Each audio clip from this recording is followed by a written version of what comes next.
Hello and welcome to the video. Today we'll be having a look at the changes coming to F1 for next year. As we approach the end of the 2022 F1 season, which was the first to feature the new generation of cars, and with both this season's Drivers' and Constructors' Championship wrapped up, attention is already turning to the next season, which is set to see some big changes. AlphaTauri, Alpine, Aston Martin, McLaren and Williams have all announced changes to their driver lineups for 2023, whilst Haas still could. The season will also be the first since 2007 not to feature Sebastian Vettel, and it will see the F1 debut of highly rated youngster Oscar Piastri. However, outside of the drivers, there are some even bigger changes that could have an effect on the running order, and could make the weekends even more competitive. Whilst the rule changes that were brought in this season have helped to increase overtaking and produce more exciting races, they created their own set of challenges. Most notably aerodynamic porpoising, which was a big problem at the start of the season for several teams, including Mercedes, who had to work hard and compromise some of their setups to reduce the bouncing. This is the top problem that the FIA have had to address when developing the rule changes, but there are some other areas that they've had to look at. This includes changes to the shape of the roll hoop following Zhou Guanyu's large crash on the opening lap of this season's British Grand Prix. There are also some changes being made to tire allocations, as well as the application of grid penalties and the number of sprint races. To address the porpoising issue, the FIA have made some aerodynamic rule changes.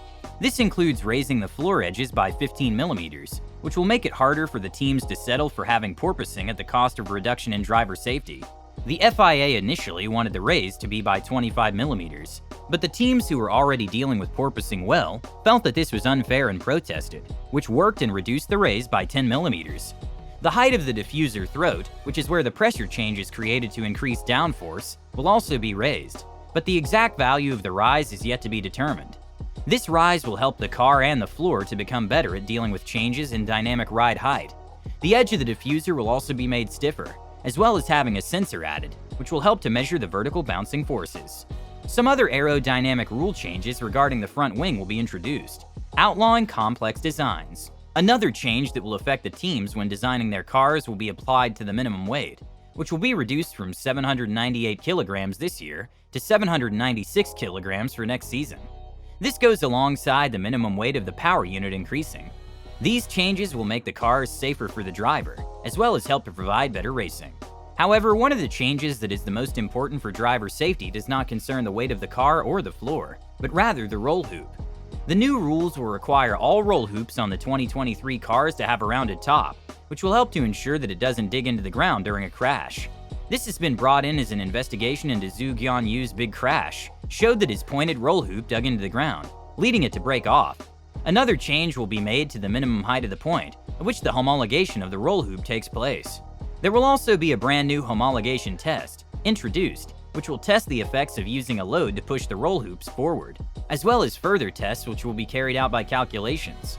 This will ensure that the 2023 roll hoop will be able to sustain forces in both directions.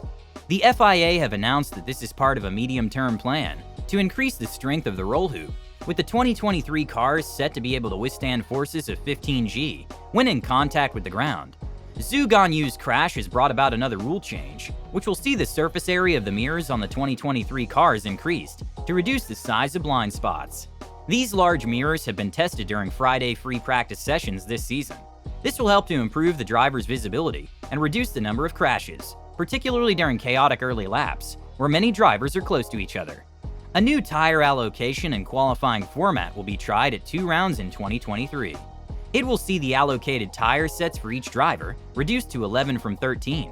Assuming that the weather is dry for the qualifying sessions for these Grand Prix, the drivers will be forced to use hard tires in Q1, medium tires in Q2, and hard tires in Q3. This will see some cost savings made, and will force the team to use all the different compounds in the practice sessions to prepare for qualifying, where they normally have a free choice of which tires to use in each session.